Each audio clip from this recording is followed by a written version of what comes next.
আলোচিত সাদেক এগ্রোকে অনৈতিক সুবিধা দেওয়ার অভিযোগে সাভারে কেন্দ্রীয় গো প্রজনন ও দুগ্ধ খামারে অভিযান চালাচ্ছে দুদক। সোমবার সংস্থাটির সহকারী পরিচালক আবুল কালাম আজাদের নেতৃত্বে 9 সদস্যের একটি প্রতিনিধি দল অভিযান শুরু করে। গত বছর কোন প্রক্রিয়ায় সরকারের এই প্রতিষ্ঠান থেকে নিষিদ্ধ 16টি ব্রাহ্মা জাতের গরু সাদেক এগ্রোকে দেয়া হয়েছে সেই বিষয়ে সহ অন্যান্য বিষয়ে খোঁজ নিচ্ছে দুদকের টিম।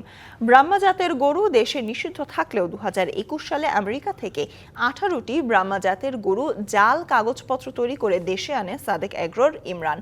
নগদের কাছে সব গ্রাহকই প্রিয়, তাই তো সারা দেশে ক্যাশ আউট চার্জ সবচেয়ে কম। সেই সময় কাস্টমস তা জব্দ করে পাঠায় গো প্রজনন কেন্দ্রে।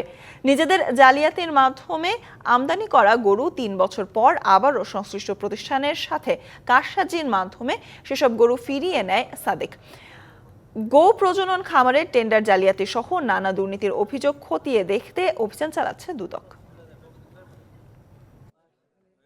একটা নিলামের মাধ্যমে সুলভ মূল্যে এই যে রমজান মাসে মাংস বিক্রি করে, এখানে এই ব্রাহ্মা প্রদত্ত সবগুলো গরু জবাইয়ের জন্য ওনারা হলো এই যে একটা ডেয়ারি ফার্ম অ্যাসোসিয়েশন আছে, এটা হস্তান্তর করার পর ওনারা এগুলো গরু, যেটা আমাদের কাছে অভিযোগ, জবাই না করে এগুলো তারা হলো সাদেক এগুলো কিছু রাখছে, আর অন্যান্য গরু জবাই করে হয়তো মাংস বিক্রি করছে।